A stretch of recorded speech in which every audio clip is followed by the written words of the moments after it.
ব্রাহ্মণে গোপালের চরণে আছাড় রেখে গোপাল বিগ্রহটা বুকে জড়িয়ে ধরেছে। গোপাল গোপাল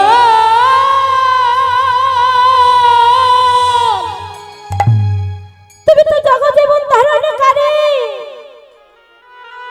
তুমি তো জগজীবকে উদ্ধার করো দয়াময়। হাজি বলো ওই জমানের সৈন্যদের হাত থেকে আমি কি করে তোমায় রক্ষা করবো বলতে পারো দয়াময়। ওই জমানের সৈন্যগণ এসে তোমার মন্দিরে ভেঙে দেবে, হনন করবে, তোমার হাত ভেঙে পা ভেঙে মাটির ধুলায় ফেলে দেবে।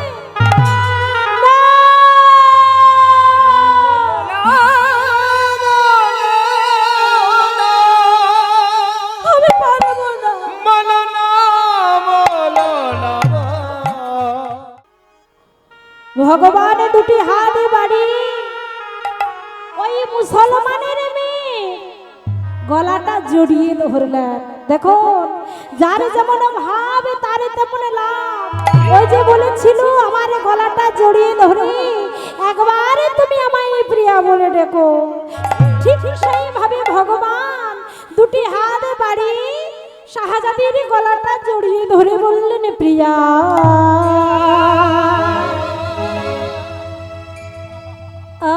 আমি তোমারি,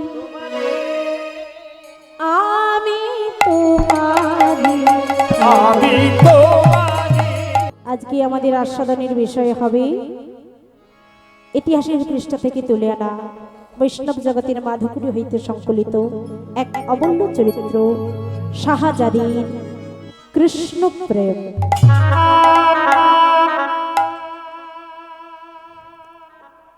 একদম চিৎকার করবেন না, শান্ত হয়ে বসুন, কোনো কথা হবে না। একদম যারা যারা প্রসাদ পেতে যাবেন ধীরে ধীরে উঠে যান, যারা যারা বসে আছেন একদম শান্ত হয়ে বসে থাকুন। দিল্লির সম্রাট ছিলেন ঔরঙ্গজেব, তার একটি মাত্র মেয়ে ছিল যার নাম ছিল শাহজাদি। সম্রাট মেয়েটিকে বড় ভালোবাসতেন। যখন নতুন জায়গায় যেতেন মেয়েটিকে সাথে করে নিয়ে যেতেন। একদিন রথপুরী আরোহী বাচ্চা মেয়েটাকে নিয়ে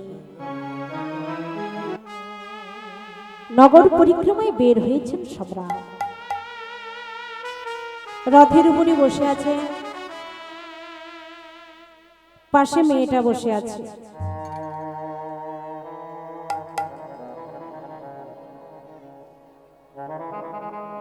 রাজপথে চলেছেন, রাজপথের দুই দিকে প্রাকৃতিক সৌন্দর্যগুলি অবলম্বনে রত মেয়েটা দুদিকের প্রাকৃতিক সৌন্দর্য দর্শন করছেন। এমন সময় দেখলেন ওই পথের পাশ দিয়ে একজন বৈষ্ণব সন্ন্যাসী দ্বাদশ অঙ্গে তিলক ধারণ, গলায় তুলসীর মালা, হাতে হরি নামের মালা, কৃষ্ণ নাম গাহিতে গাহিতে ওই পথের পাশ দিয়ে চলে যাচ্ছে। কেমন করে? হরে কৃষ্ণ হরে কৃষ্ণ কৃষ্ণ কৃষ্ণ হরে হরে হরে রাম হরে রাম রাম রাম হরে হরে কৃষ্ণ হরে কৃষ্ণ কৃষ্ণ কৃষ্ণ হরে হরে হরে রাম হরে রাম রাম রাম হরে হরে হরে কৃষ্ণ হরে কৃষ্ণ কৃষ্ণ কৃষ্ণ হরে হরে হরে রাম হরে রাম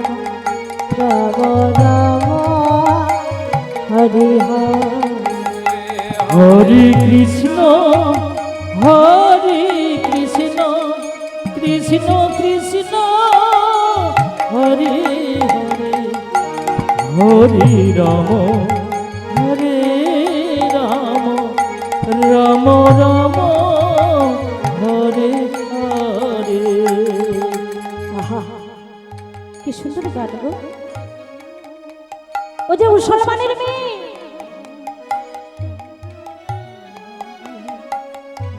ও যে ওটা যে কৃষ্ণ না, ও জানবে কি করে? আমাদের বাড়ির ছেলে মেয়েরা দেখবেন যখন মাইকে গান হয়, গানটা শুনে মনে মনে অনুকরণ করে না, করে তো? ঠিক সেইভাবে ওই মুসলমানের মেয়ে শাহজাদি পথে যখন পাশ দিয়ে বৈষ্ণব সন্ন্যাসী চলে যাচ্ছে, উনি গাইছেন হরে কৃষ্ণ, আর এও গুনগুন করে গাইছে কি হরে কৃষ্ণ হরে কৃষ্ণ। হ্যাঁ গো, আমরা দেখি ভগবান কৃষ্ণের পাশে যিনি থাকেন তিনি কি? ভগবান কৃষ্ণের বাম ভাগে যিনি থাকেন তিনি কি? জোরে বলুন। আপনারা যদি পেছনে বসে থাকবেন শুনবো কি করে? সামনের জায়গাটা খালি রেখে পেছনে বসেছে। এগিয়ে এগিয়ে এসে বসুন। যারা পেছন থেকে আসবে তারা হঠাৎ সামনে আসতে চাইবে না, কি লজ্জা করে কীর্তন বাসরে। এখন সন্ধ্যেবেলা দেখবেন এই দিদি আমার জন্য জায়গা রাখিস, বাউল হবে আজকে, সবার আগে আমি বসবো। সন্ধ্যেবেলা দেখবেন এই অবস্থা হবে। এগিয়ে এসে বসুন। ভগবান কৃষ্ণের বাম পাশে যিনি থাকেন তিনি হলেন রাধারানী। আজ আমরা যে লীলা আস্বাদন করব, দেরি আছে।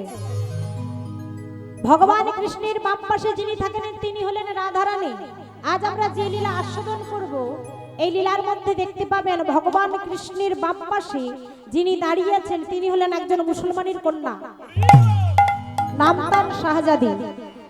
স্থির মনে শান্ত মনে বসে লীলা আস্বাদন করুন, অবশ্যই ভালো লাগবে।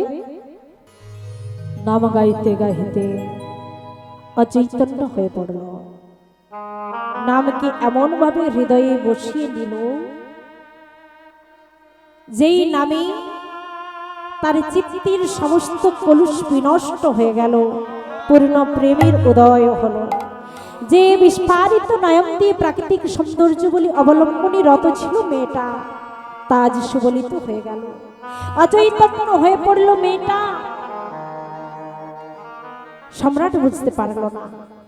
কিছুক্ষণ বাদে সম্রাট মেঘকে ডেকে বলছি, শাহজাদি ও বেটিয়া, বেটিয়া ওই দেখ, ওই যে দেখ কি সুন্দর একটা হরিণ শিশু চলে যাচ্ছে, দেখ বেটিয়া কি সুন্দর একটা হরিণ শিশু চলে যাচ্ছে, দেখ দেখ তাকিয়ে দেখ।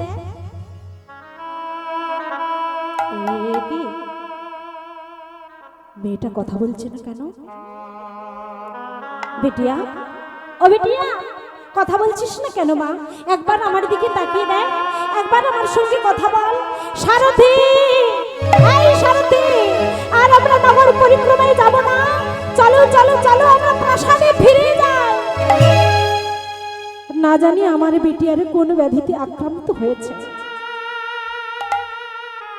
প্রাসাদে ফিরে এলে, ফিরে এসে রাজবৈদ্যদের ডেকে আনা হলো, নানান ঔষধাদির ব্যবস্থা করলেন, কিন্তু শাহজাদির আচ্ছন্ন ভাব আর কাটল না। এবার দেখুন, যে সম্রাটের দরবারে কৃষ্ণ প্রেমের সাধিকা বর্তমান, সেই সম্রাট কেমন মানুষ ছিলেন?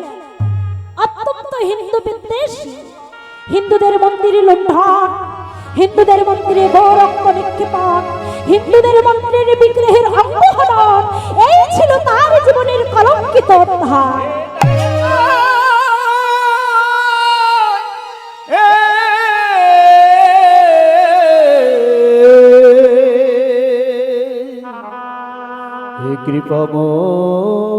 আপনারা আজও গেলে দেখতে পাবেন, বৃন্দাবনের যে গোবিন্দ মন্দিরটি ছিল সাততলা,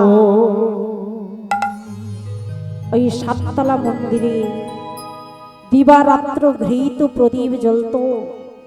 দিল্লির মসনদে বসে ঔরঙ্গজেব ঘোষণা করলেন, কাফেরের মন্দিরের ঘৃত প্রদীপ আমি দেখব না। এই কে আছিস, এখনই কাওয়াম দিয়ে মন্দিরটা উড়িয়ে দাও। উড়িয়ে দেওয়া হলো। 7 তলা মন্দিরের 4 তলা উড়ে গেল, বাকি থাকলো কত? 3 তলা ওই কাটা অবস্থায়। আজও পর্যন্ত তার মধ্যে গোবিন্দজির সেবা চলছে। এই অত্যাচারিত হওয়ার ভয়ে কত ব্রাহ্মণ সজ্জন গ্রাম ছেড়ে পালিয়ে যেতে বাধ্য হয়েছে। সমস্যায় পড়লেন যাদুবাচলের একজন বৃদ্ধ ব্রাহ্মণ, যিনি বালগোপালের সেবা করেন। গোপালের সেবা দিচ্ছেন, হঠাৎ শুনতে পেলেন সৈন্যদের কোলাহল। মন্দির ভাঙতে ভাঙতে যবন সৈন্যগণ এগিয়ে আসছে। ব্রাহ্মণে গোপালের চরণে আছাড় খেয়ে গোপাল বিগ্রহটা বুকে জড়িয়ে ধরেছে। গোপাল, গোপাল,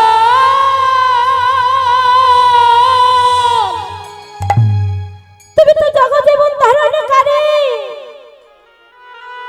তুমি তো জগজীবকে উদ্ধার করো দয়াময়। হাজে বলো, ওই জমানের সৈন্যদের হাত থেকে আমি কি করে তোমায় রক্ষা করবো বলতে পারো দয়াময়। ওই জমানের সৈন্যগণ এসে তোমার মন্দিরে ভেঙে দেবে, তোমার অঙ্গ হনন করবে, তোমার হাত ভেঙে পা ভেঙে মাটির ধুলায় ফেলে দেবে।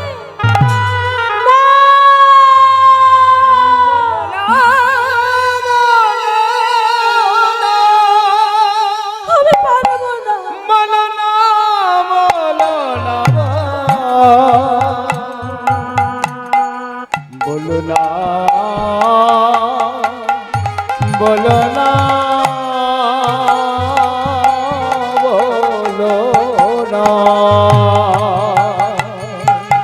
তুমি অমনে পারবো না আমি সইতে।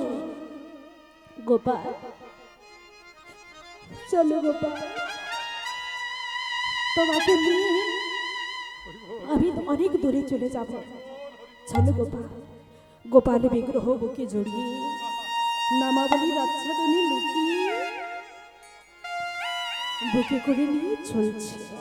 ওদিকে দেখছে যবন সৈন্যগণ প্রায় কাছাকাছি আসছে। ব্রাহ্মণে গোপালে বিগ্রহ নিয়ে ছুটতে ছুটতে চলেছে। যমুনার তীরে ধরে বেলাভূমির মধ্যে ছুটছে, কিন্তু হায় গোপাল এত ভারী হলো যে ব্রাহ্মণ আর ছুটতে পারছে না, দৌড়তে পারছে না। গোপালকে বলছি, গোপাল, তোমায় তো আমি অনেকবার কোলে নিয়েছি, তুমি আজ এত ভারী হলে যে, তুমি এত ভারী হলে, আমি তোমাকে ওই যবন সৈন্যদের হাত থেকে রক্ষা করব কি করে? গোপাল, তুমি কেন এমন করছো? চলো গোপাল, এমন করো না। আমি তোমাকে নিয়ে পালাবো কি করে? গোপাল বিগ্রহ নিয়ে আবার ছুটতে ছুটতে চলছে। ছুটতে ছুটতে চলতে চলতে আর চলতে পারছে না, এত গোপাল ভারী হয়েছে। গোপালকে বলছি, গোপাল, তুমি জগজীবকে উদ্ধার করো, আজ তোমাকে উদ্ধার করবার জন্য আমি উদ্বিগ্ন দয়াময়। বলো না, ওই যবন সৈন্যদের হাত থেকে আমি তোমাকে রক্ষা করব কি করে?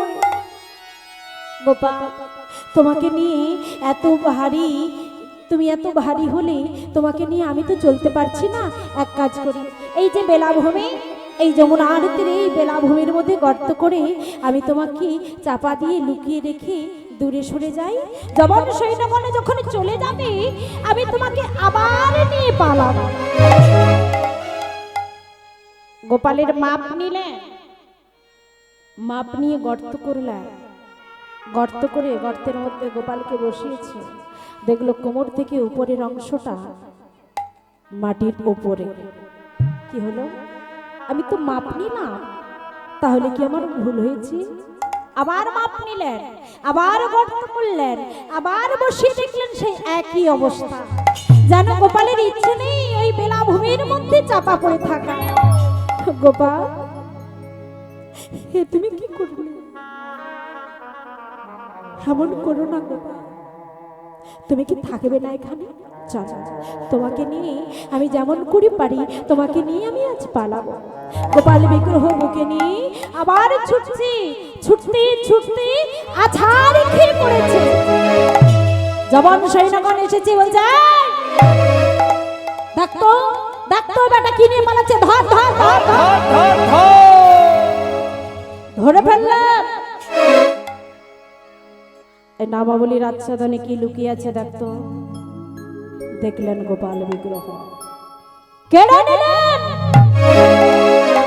দু চার জনে মিলে ওই ব্রাহ্মণকে দূরে ছুঁড়ে ফেলে দিলেন।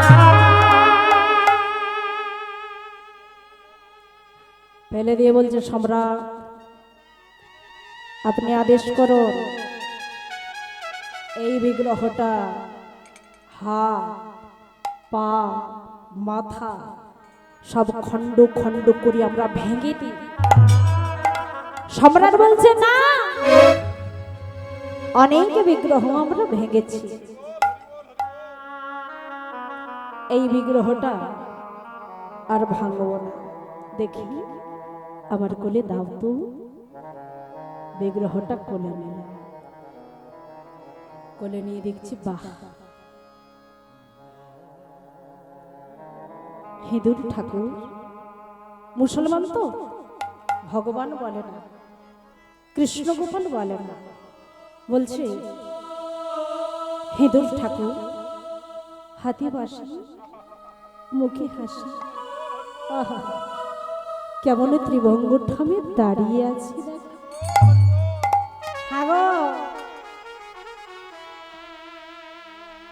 যার নাম করলে ক্রোধ হিংসা দূরে যায়, সেই কৃষ্ণ যারে কোলে, তার কখনো ক্রোধ হিংসা থাকতে পারে? সম্রাট, দিন বিগ্রহটা আমরা ভেঙে দিই। না, ভাঙবে না। কি করব? সম্রাট বলছে, এই বিগ্রহটা নিয়ে আমি প্রাসাদে ফিরে যাব। প্রাসাদে নিয়ে গিয়ে কি করবেন? সম্রাট পুজো করবেন? না, পুজো নয়, আমি আমার বিটিয়াকে উপহার দেব। দেখো, যে খাই চিনি তাকে জোগায় চিন্তা। ওদিকে শাহজাদি যে হা কৃষ্ণ বলে কাঁদছে গো।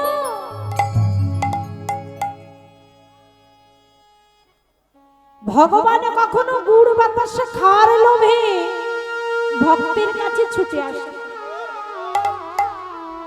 ভক্ত কি দিয়ে সেবা দেয়?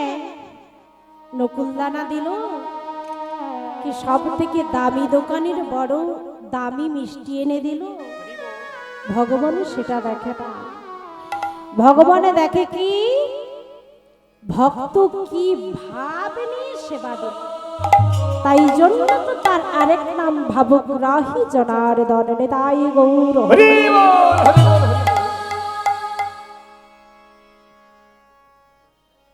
প্রাসাদে ফিরে এলেন, এসে দেখলেন সেই থেকে শাহজাদি আচ্ছন্ন হয়ে মাটিতে পড়ে আছে। কৃষ্ণ গোপালকে কোলে নিয়ে মেয়েটার মাথার পাশে বসেছে, বসে বলছি, বিটিয়া দেখ আমি কি এনেছি। ও বিটিয়া, একবারে নয়নে মিলি তাকিয়ে দেখ। বিটিয়া আঁখি খুলে কে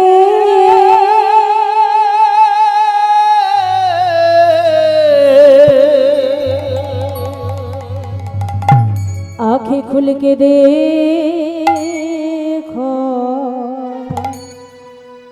देखो बेटी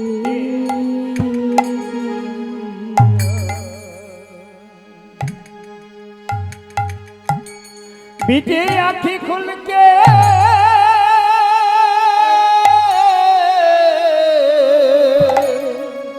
आँखी खुल के देखो बिटिया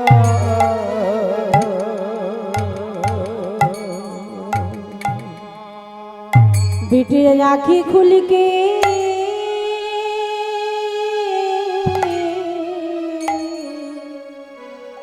आँखी खुल के देखो देखो बेटी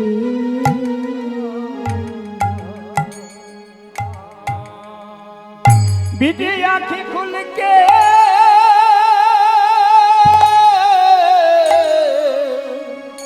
आँखी खुल के देखो बेटिया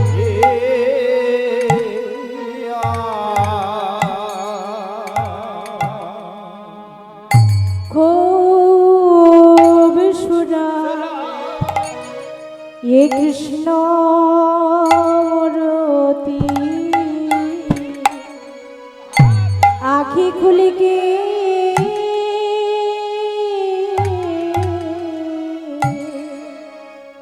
आँखी खुल के देखो देखो बेटी खूब सुना এই কৃষ্ণ মূর্তি বিটে আঁখি খুল কে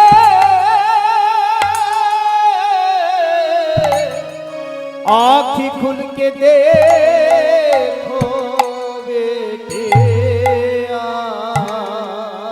বেটিয়া একবারে নয়নে মিলে তাকিয়ে দেয় আমি তোর জন্য কি এনেছি আমি তোর জন্য কৃষ্ণ মূর্তি এনেছি কৃষ্ণ নাম শুনি কোনা নয়ন মে বলিল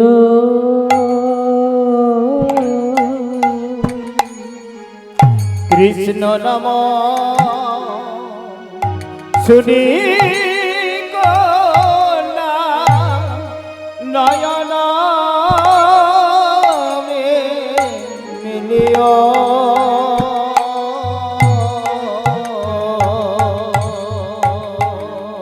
ভাবছি তবে কি আমার হৃদয় রত আমায় দেখা দিতে এলো ভাবছ তবে কি আমার হৃদয় রথ যাকে মনে মনে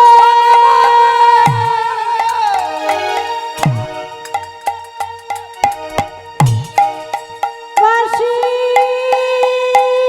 ভালো সেই কি এলো সেই কি এলো যাকে মনে মনে বাসে ভালো তবে সেই কি এলো সেই কি এলো মনে মনে বাসি ভালো সেই কি এলো সেই কি এলো মনে মনে বাসে ভালো সেই কি এলো সেই কি এলো নয়ন মিলে তাকায়ে দেখলো সেই কি এলো সেই কি এলো নয়ন মিলে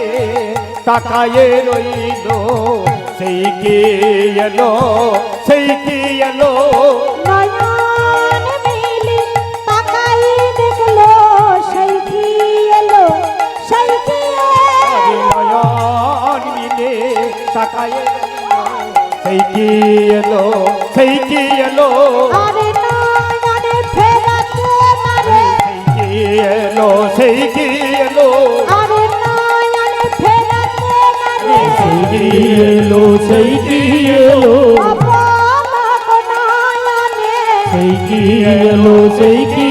এলো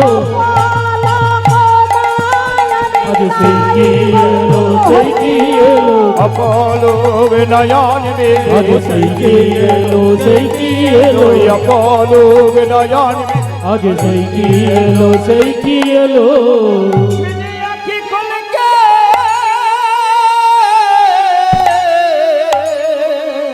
आँखी खुल के देखो बेटे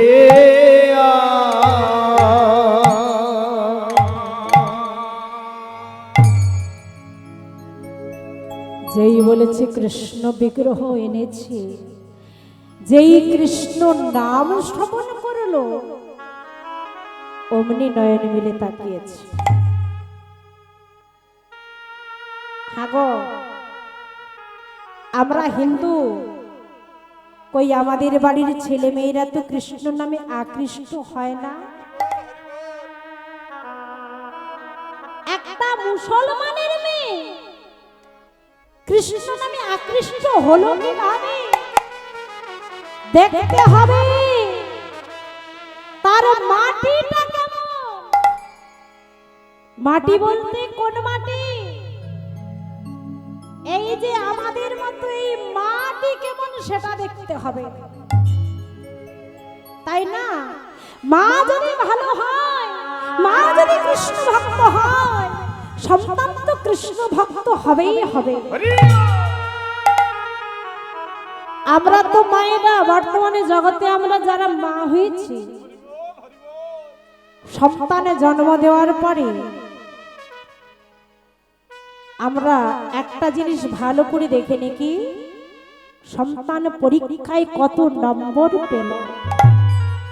90% মার্কস আমরা প্রতিটা মায়েরা চাই, কিন্তু সন্তান মানুষ হলো কিনা সেদিকে আমাদের নজর নেই। আমার সন্তানটা গুরু বৈষ্ণবের চরণে ভক্তি করলো কিনা, বড়দের সম্মান করলো কিনা সেটা আমরা দেখি না। সন্তানে জন্ম দেওয়ার পরে এমন ভাবে তৈরি করি যেন বড় হয়ে টাকা ছাপার মেশিন তৈরি হয়। প্রকৃত মানুষের মা আমরা হতে জানি না।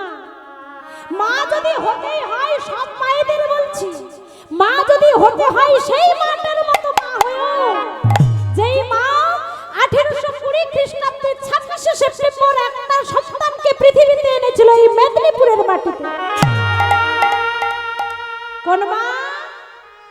সেই মায়ের নাম কি?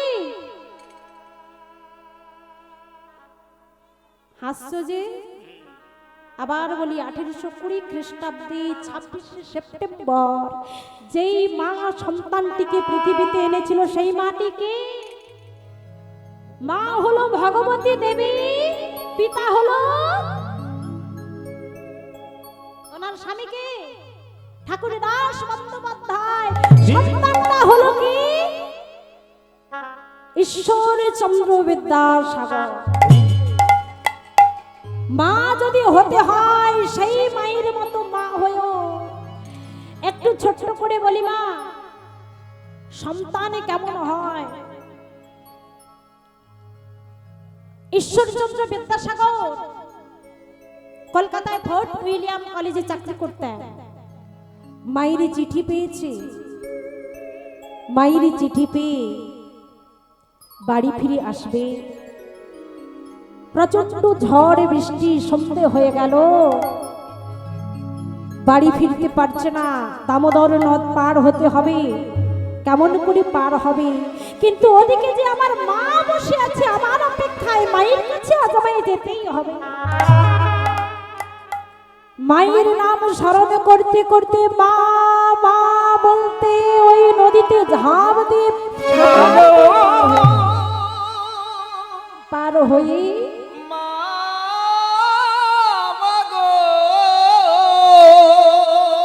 যখন বাড়ি ফিরে এলো, সন্তানের ভিজি বস্ত্র দেখে মা আমার নতুন বস্ত্র পরিধান করি, শুষ্ক বস্ত্র পরিধান করি, সন্তান আসবে বলে রন্ধন করে রেখেছিল, আসন পেতে দিয়েছে। আসনে পেতে বলছি, ঈশ্বর বস বাবা। কতদিন হলো, কতদিন পর তুই বাড়ি এলি, তুই আসবি জেনে আমি তোর জন্য রান্না করে রেখেছি। বস বাবা, আসন পেতেছি। ঈশ্বরচন্দ্র বিদ্যাসাগর আমার বসেছে, অন্ন ব্যঞ্জনাদি তার সামনে দিয়েছে। বলছি, ঈশ্বর তুই কি হলো, কি হলো, কি হয়েছে ওখানে, অসুবিধা কি?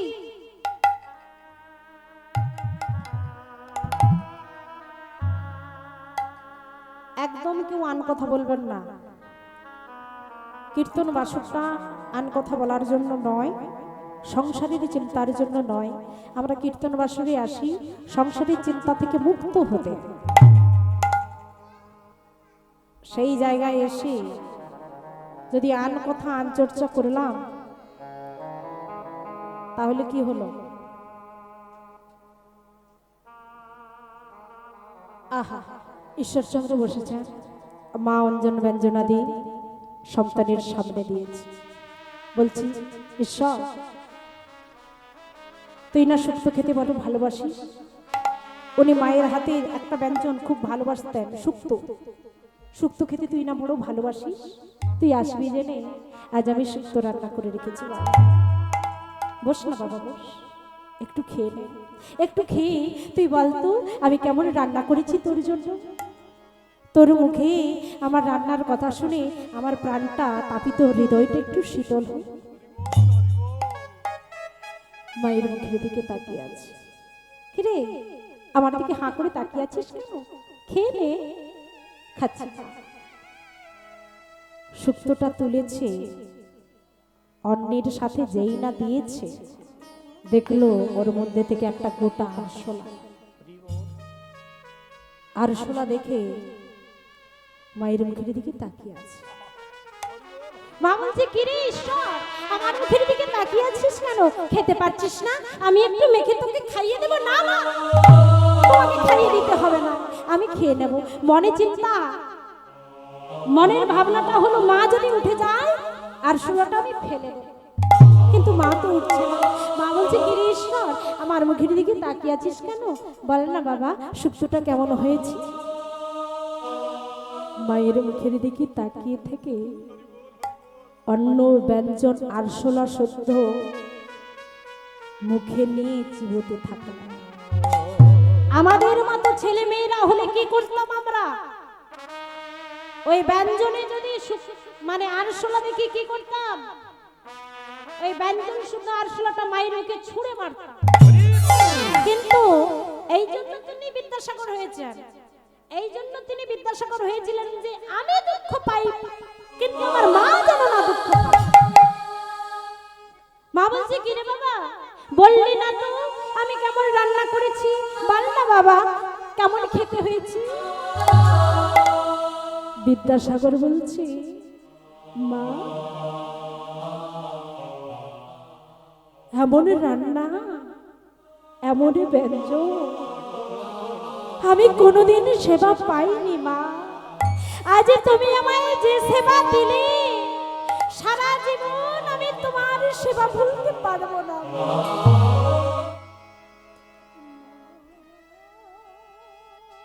সন্তান মনে মনে চিন্তা করছে, কারুর চোখের জল যদি আমি ঝরিয়ে থাকি তাহলে আমি কিসের মানুষ? কারোর মনে যদি আমি কষ্ট দিই সেটা হলো মনুষ্যত্বের অপমান, মানবতার অপমান। এমন মানুষ হয়ে কোনো পৃথিবীতে লাভ নেই। মানুষ তারা তো নয় কারা, যারা মানুষ তারা নয় যারা একজনকে নিজে ভালো থাকার জন্য অন্যকে অপমান করে, অন্যকে অসম্মান করে। মা যদি হতে হয় প্রকৃত মানুষের মা হতে চেয়েও কৃষ্ণ ভক্তের মা যে হতে হবে এমন কোনো কথা নেই। কৃষ্ণ ভক্তের মা যে হতে হবে এমন কথা নেই। ভক্ত হওয়ার আগে সন্তানটাকে মানুষ তৈরি করো, এটাই তোমাদের চরণে প্রার্থনা। আজ মুসলমানের মেয়ে কৃষ্ণ নামে আকৃষ্ট হলো কেন? দেখতে হবে তার মাটি কেমন ছিল। ওই মুসলমানের মেয়ে শাহজাদির মা ছিল যোধপুরের মহারানী। যোধপুরীরা ছিল বিষ্ণু ভক্ত। সম্রাট ঔরঙ্গজেব অন্য রাজ্যে যুদ্ধ ঘোষণা করে তাদের যুদ্ধে হারিয়ে তাদের সুন্দরী অন্য রাজাদের সুন্দরী স্ত্রীদের বেঁধে নিয়ে এসে নিজের মহলে বাঁধি করে রাখতেন। ঠিক শাহজাদির মা ছিলেন সেইভাবে যোধপুরের মহারানী। যোধপুরীরা ছিল বিষ্ণু ভক্ত। বিষ্ণু ভক্তের রক্ত যার শিরায় শিরায় প্রভাবিত, সে কৃষ্ণ নামে আকৃষ্ট হবে না। নয়নে মিলে তাকিয়ে দেখে বলছে, পিতাজি इसका नाम क्या है? এর নাম কি? কৃষ্ণ। কৃষ্ণ যাকে আমি এতদিনে নাম ধরে রেখেছি, কোনোদিনই দেখিনি, তুমি সেই কৃষ্ণ? সেই কৃষ্ণই যদি হবে, এত দেরিতে করে কেন এলে? চলো তোমাকে আমি নিজের মহলে নিয়ে যাই। শাহজাদি নিজের মহলে কৃষ্ণ বিগ্রহটা নিয়ে গেল। সম্রাট দেখলেন বিগ্রহটা পেয়ে বিটিয়া বেশ হাসি খুশিতে রয়েছে। বাহ, যাই হোক, কৃষ্ণ গোপাল হিন্দুর ঠাকুর আমার বিটিয়াকে ভুলিয়ে রেখেছে। যাই হোক, মেয়েটার হাসি তো দেখলাম। এদিকে যে কি হচ্ছে সেটা সম্রাট বুঝতে পারল না। মহলে নিয়ে গিয়ে কৃষ্ণ গোপালকে বসিয়েছে। বসিয়ে বলছি, কৃষ্ণ, যার নামে এত আনন্দ, যার নাম করলে হৃদয়টা জুড়িয়ে যায়, তুমি সেই কৃষ্ণ? সেই কৃষ্ণই যদি হবে, তুমি আমার সঙ্গে কথা বলছো না? তুমি যদি আমাদের মতো দেহ নিয়ে আমার কাছে ধরা দাও, আমি তোমাকে আমার বলতে যা কিছু আছে সব তোমাকে সঁপে দেব। বলো না, কথা বলো, কথা বলো, কথা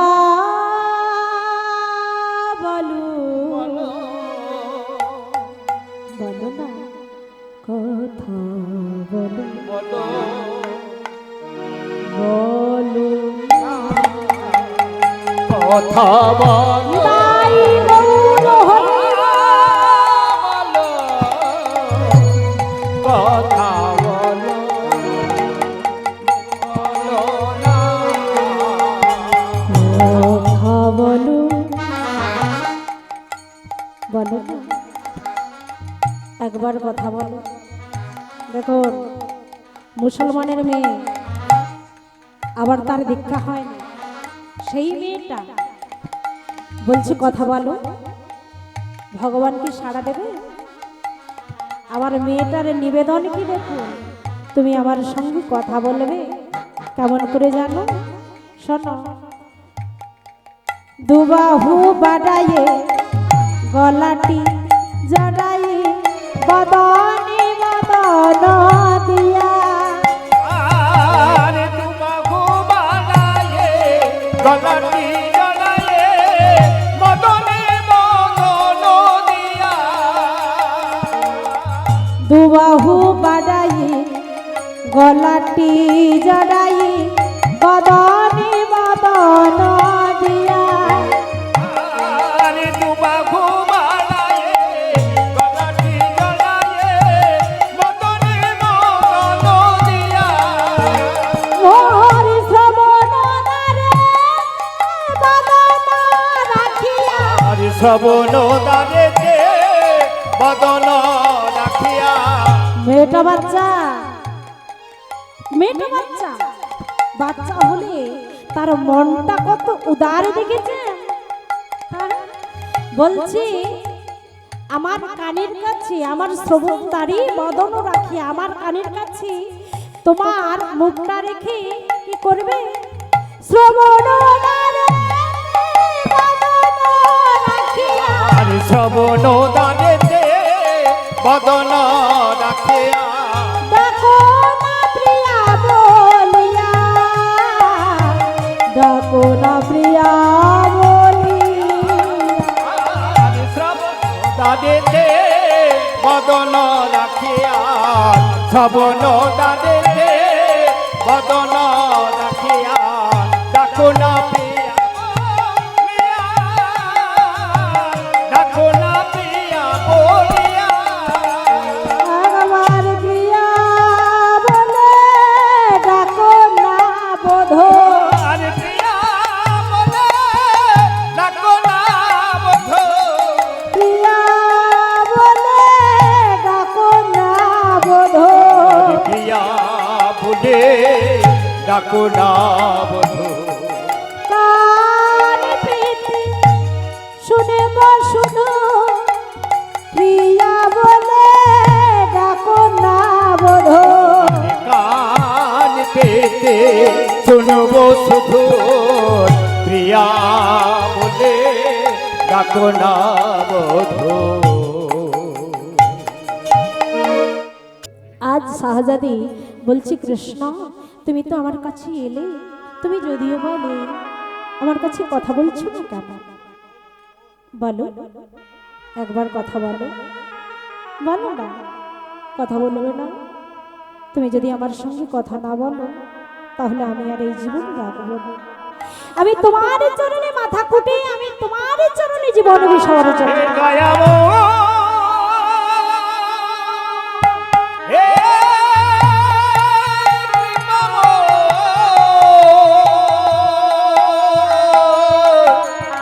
তোমার চরণে আমি তোমার চরণে আমি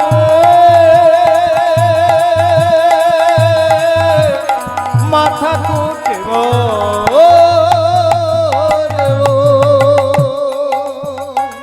তোমার চরণে আমি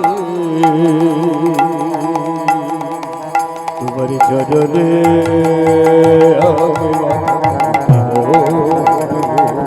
হে দয়াব হে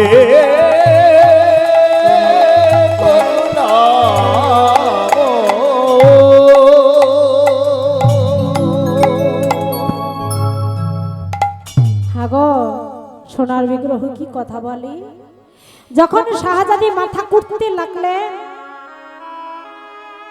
ভগবান আর থাকতে পারলেন না ভগবান দুটি হাত বাড়ি ওই মুসলমানের মেয়ে গলাটা জড়িয়ে ধরলেন দেখো যার যেমন ভাব তার তেমন লাভ ওই যে বলেছিল আমার গলাটা জড়িয়ে ধরে একবার তুমি আমায় প্রিয়া বলে ডেকো ঠিক সেইভাবে ভগবান দুটি হাত বাড়ি শাহজাদির গলাটা জড়িয়ে ধরে বললেন প্রিয়া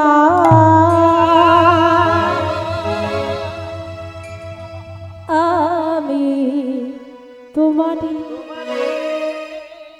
আমি তোমারই আমি তোমারে আমি তোমারে আমি তোমারই আমি তোমারই আমি তোমারে আমি তোমারে লোকে যে যা বলে বলু লোকে যে যা বলে বলো লোকে যে যা বলে বলু লোকে যে যা বলে বলো আমি তোমারই আমি তোমারই যে যা বলে বলো লোকে যে যা বলে বলো আমি তোমারি আমি তোমারে আমি তোমারে আমি তোমারে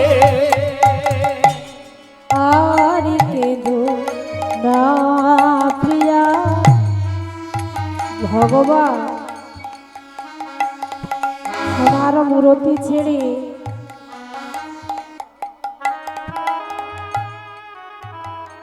চিন্ময় মূরতি ধারণ করে শাহজাদির গলাটা জড়িয়ে নিজের উত্তরীয় দিয়ে শাহজাদির ওই মুসলমানের মেয়ের চোখের জলটা মুছিয়ে দিয়েছে। কেমন ভক্ত হলে, কত বড় ভক্ত হলে এইভাবে ভগবান তার সাথে কথা বলে। আর কেঁদো না প্রিয়া, আর কেঁদো না। কেঁদো না প্রিয়া, আর কেঁদো না। তুমি আমার, আমি তোমার। তুমি আমার, আমি তোমার। তুমি আমার, আমি তোমার। তুমি আমার, আমি তোমার। আর কেঁদো না। আর কেঁদো না, আর কেঁদো না প্রিয়া, আর কেঁদো না, আর কেঁদো না প্রিয়া, আর কেঁদো না। হরে কৃষ্ণ। কৃষ্ণ, তুমি আজ আমার কাছে এসেছো, এই শাহজাদির ডাকে তুমি সাড়া দিয়েছো। ও কৃষ্ণ, জগতে অনেকে অনেক কিছু চাই তোমার কাছে, আমি তোমার কাছে কিছু চাই না। ধন ঐশ্বর্য মণি মাণিক্য বাবার অনেক আছে, আমার পিতাজির অনেক আছে, সেগুলো আমি চাই না তোমার কাছে। তোমার কাছে আমার একটি চাওয়া, তুমি কখনো আমায় ভুলে যাবে না তো? তুমি কখনো আমায় ছেড়ে যাবে না তো? ও কৃষ্ণ, বলো না, তুমি যদি আমায় ছেড়ে চলে যাও আমি যে বাঁচতে পারবো না। তুমি আমায় ছেড়ে কখনো যেও না গো। তোমার চরণে আমার একটি প্রার্থনা, যেন তুমি আমায় ছেড়ে কখনো চলে যেও না। বেশ কিছুদিন কেটে গেল,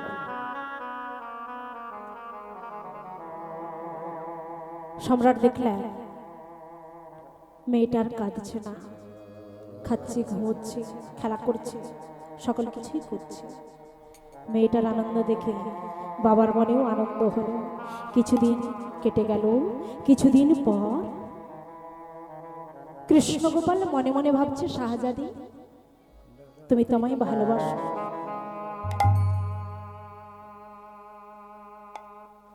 তুমি আমায় বুঝিয়ে দাও তোমার ভালোবাসার গভীরতা কত। আমি তোমায় পরীক্ষা করব, পরীক্ষা করে দেখব, আমি তোমায় আঘাত দেব, আঘাত দিয়ে দেখব তুমি আঘাত পেয়ে আমাকে ভালোবাসো নাকি আমাকে ভুলে যাও। হ্যাঁ গো, পরীক্ষা কার হয় গো? পরীক্ষা কার হয়? যারা স্কুলে যায়, যারা স্কুলের দোরগোড়ায় যায় না তাদের আবার পরীক্ষা কিসে? ঠিক তদ্রূপ যারা ভগবানের চরণে আত্মনিয়োগ করবেন তাদের ভগবান একটু দুঃখ কষ্ট দিয়ে পরীক্ষা করে নেবেন। সোনা দোকানে যাবেন সোনা বেচতে, আপনি গিয়ে বলবেন আমার পাকা সোনা, যতই আপনি বলুন না কেন পাকা সোনা, স্বর্ণকার কি করবে? ওই সোনাটাকে আগুনে পুড়িয়ে পুড়িয়ে পুড়িয়ে পুড়িয়ে ওর খাদটুকু বাদ দিয়ে আসলটুকু গ্রহণ করবে। ঠিক তদ্রূপ খাদ মানুষের কাছে চলে, ভগবানের কাছে খাদ চলে না বাবা। কৃষ্ণ ভক্ত মনে করবেন, ভাববেন যে আমি ভগবানকে সেবা না দিই, তুলসী চরণে জল না দিই, আমি নিজে সেবা পাই না। ভগবান এমন নিষ্ঠুর, আমার ঘরেই যত বিপদ পাঠিয়ে দেয়, কিন্তু না, ওটা বিপদ নয়। মহাজন বললেন ওটাই তোমার পরীক্ষা। এই পরীক্ষায় করে ভগবান দেখলেন তুমি তাকে ভালোবাসো না দুঃখ যন্ত্রণা পেয়ে তাকে ভুলে যাও। দক্ষিণাত্যের এক সাধুজি, যার নাম হলো রামানুজ সাধু। ভগবান আমার শাহজাদির মহলে বসে বসে, শাহজাদির মহলে থেকে ওই দক্ষিণাত্যের সাধুজি রামানুজ স্বামীকে স্বপ্নের মধ্যে দর্শন দিলেন। শোনো শোনো রামানুজ, শোনো দি আমন, শোনো দি আমন, দিল্লি স্বরের দরবারে বন্দী রয়েছি এখন, সেই প্রেঞ্জর হইতে মোরে আরোহ কারিয়া, চলিনু সেই স্থানে মই তোমাদেশিয়া।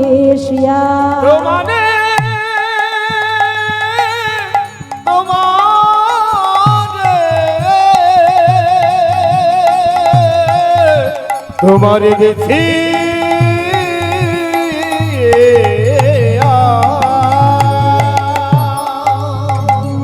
তোমারে তোমারে তোমারে দেখি